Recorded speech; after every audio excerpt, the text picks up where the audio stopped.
Let me paint you a picture. You've got a Global Security Operations Center, a GSOC, except it wasn't actually built to be a GSOC. It was built to be a security monitoring center.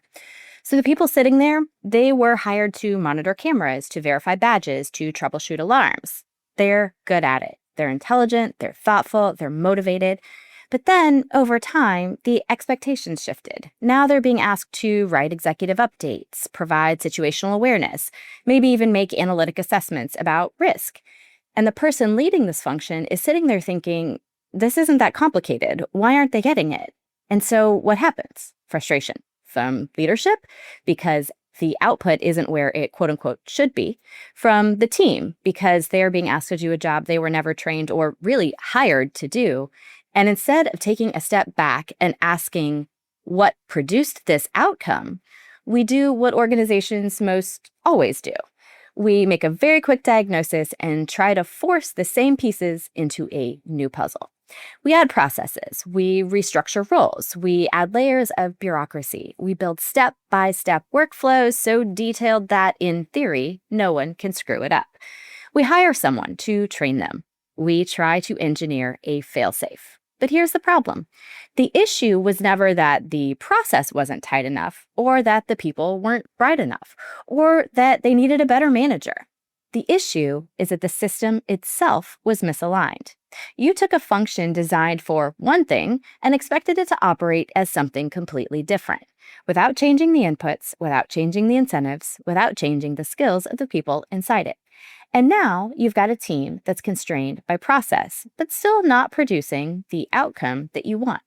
And leadership is frustrated, and the team is frustrated, and the system, well, it's doing exactly what it was designed to do. And this is where systems thinking starts to matter. Because if you don't understand the system that you're working within, you will almost always try to fix the wrong thing. Welcome to the Unknown Knowns, where intuition meets tradecraft. I'm Dr. Angela Lewis, and this is a space for people who think for a living. Intelligence professionals, leaders, and decision makers navigating complexity, uncertainty, and imperfect information in a fast-paced world. Each week, we explore how intuition, bias, and judgment shape the way we make sense of complexity and how to get better at it. Today's episode is about systems. Not the kind that you install, upgrade, or troubleshoot with a help desk ticket. Not the human body's very impressive nervous system. And not even really an ecosystem. Now, to be fair, those are all systems too. The same underlying ideas show up there as well. But that's not the system we're talking about today. I'm talking about the kind of system that quietly determines how decisions are made, how problems show up, and why certain outcomes keep repeating themselves, no matter how many times you try to fix them.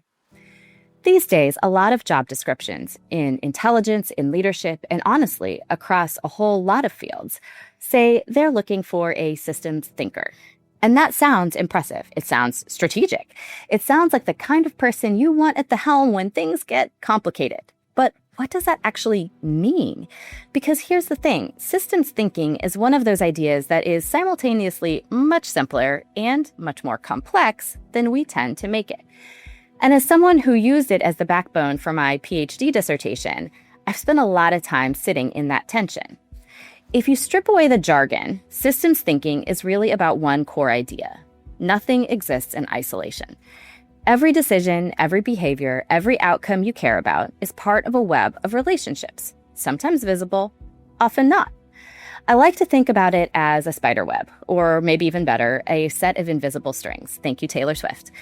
You tug on one part of the system, and something else moves. Sometimes right away, sometimes hours, days, or months later, and sometimes in places that you weren't even looking.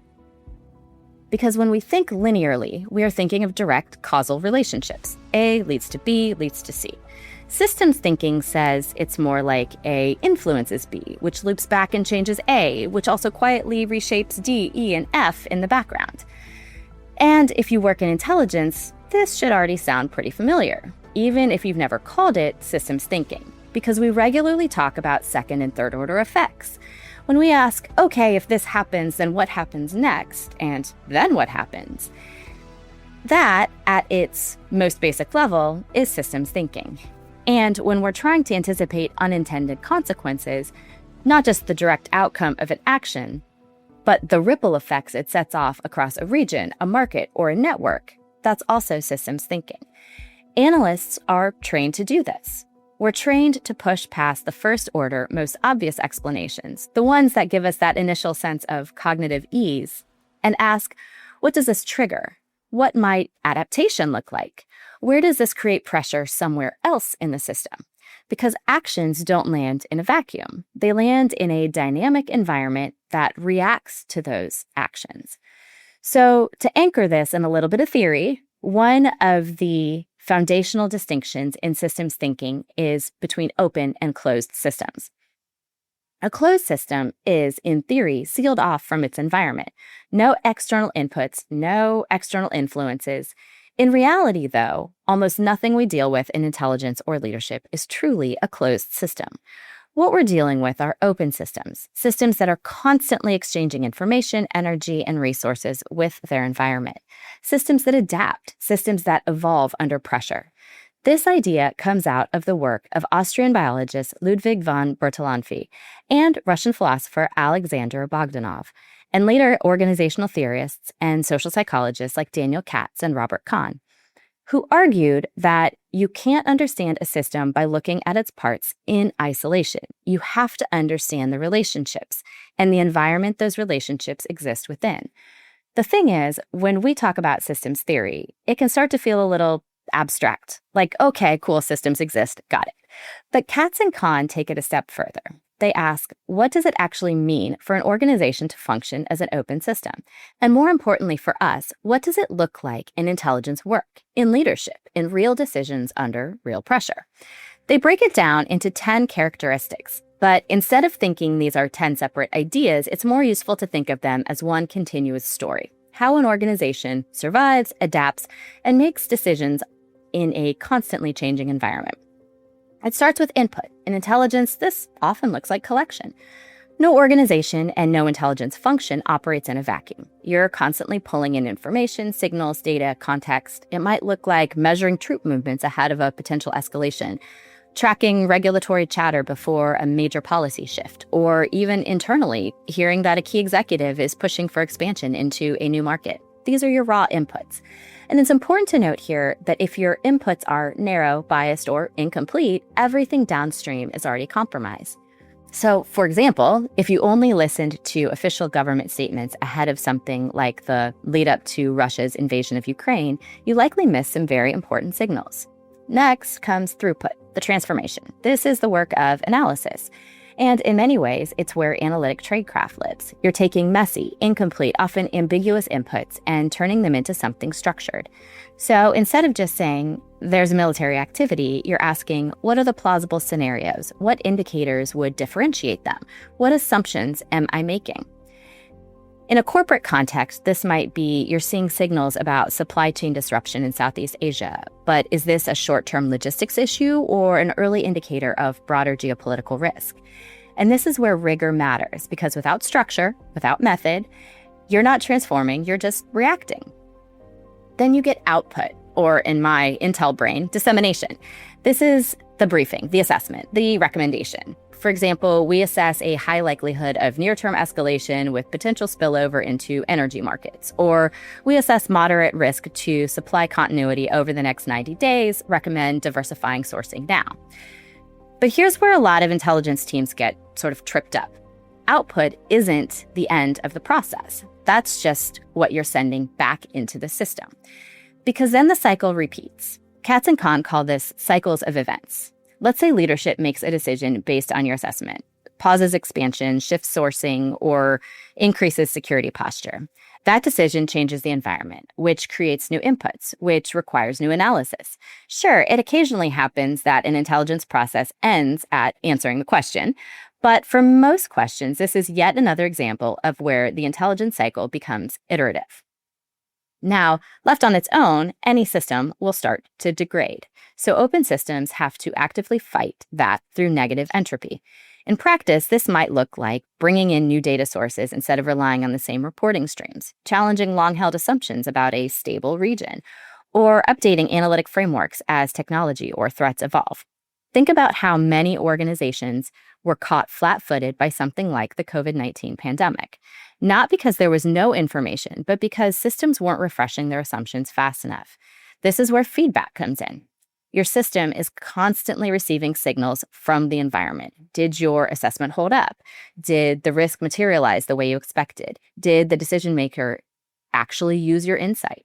For example, if you assessed low likelihood of unrest ahead of a major political event and then protests erupted within 48 hours, that's feedback. Not necessarily failure, but definitely feedback. But only if you actually loop it back into your process and ask, what did we miss? Now, here's another nuance. Systems, by nature, seek stability, but the environment is constantly changing. That's dynamic homeostasis. Think about an intelligence team supporting a global company during a period of rapid change, say shifting regulatory environments, emerging tech risks, or evolving geopolitical tensions. Leadership still needs consistent, reliable insight, but the way you produce that insight might need to evolve. Faster production timelines, or new analytic tools, or different stakeholder engagement. Too rigid and you can't adapt. Too reactive and you lose consistency. As systems grow, they become more complex. That's differentiation and specialization. You might have regional analysts, cyber specialists, supply chain experts, protective intelligence teams, and that specialization is powerful. But it also creates friction. For example, your cyber team sees a threat vector. Your geopolitical analyst sees rising tensions in the same region. Your supply chain team is focused on cost efficiency. If those aren't integrated, you miss the bigger picture. So leadership becomes less about control and more about integration. Then there's equifinality. There's more than one way to get to the right answer. Two analysts might approach the same problem differently. One uses scenario analysis, another uses historical analogies, another uses structured techniques like ACH, and they could still arrive at a sound judgment. Global companies saw this in real time across organizations trying to assess the trajectory of COVID early on. Different models, different assumptions, different pathways. Some were more accurate than others, but multiple approaches were valid ways of getting there. The goal isn't one single method, it's defensible reasoning. And finally, boundaries. Every system has them. They define what's inside and outside, but in an open system, those boundaries are permeable. Intelligence teams sit at the intersection of internal decision-making and external reality. For example, you're translating external geopolitical risk into internal business impact. Too closed and you're disconnected from reality. Too open and you risk becoming noise instead of insight. So again, it's a balance. So when you step back and look at all of this together, it isn't just theory, but rather a blueprint for how intelligence actually functions, and honestly, how it can fail. It explains why missed signals happen, why silos matter, why feedback loops break down, why organizations get surprised. Because intelligence isn't just a product, it is a living system, one that requires inputs, transformation, feedback, adaptation, and leadership to hold it all together. And if you want to make your brain hurt just a little bit more, most organizations aren't just a system, they are systems within systems within systems. Your intelligence team is a system. It sits inside a larger organizational system. That organization operates within an industry, within a geopolitical environment, within a broader global system. And all of those layers are interacting with each other all the time. Some of those systems you can influence, some of them you can partially shape, and some of them you have absolutely no control over. And if you really let yourself see all of that at once, it can get overwhelming.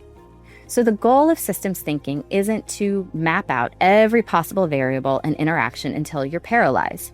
It's to understand enough of the system to make better decisions within it, to know which levers you have access to and which ones you don't. When I use systems theory as the backbone of my dissertation, looking at how intelligence functions support decision-making in complex environments, I was trying to make sense of this complexity. And one of the things that really became clear is that systems thinking is powerful, but it's also uncomfortable because it forces you to sit with that complexity longer than most organizations and people want to. So what do we do instead? We simplify. We see an outcome that we don't like and we jump straight to fixing it. But if we haven't actually understood the system that produced that outcome, we're not fixing the problem, we're just treating a symptom. It's the old idea that if the only tool that you have is a hammer, everything looks like a nail. Except in organizations, the hammer is often process. Something goes wrong, we often default to implementing processes. We add a checklist or a layer of approval. We try to engineer a way to keep it from failing. So let's say an analyst misses something. A product goes out, maybe that isn't up to standard. The instinct is often, we need a tighter process. Step 1, step 2, step 3, so this never happens again.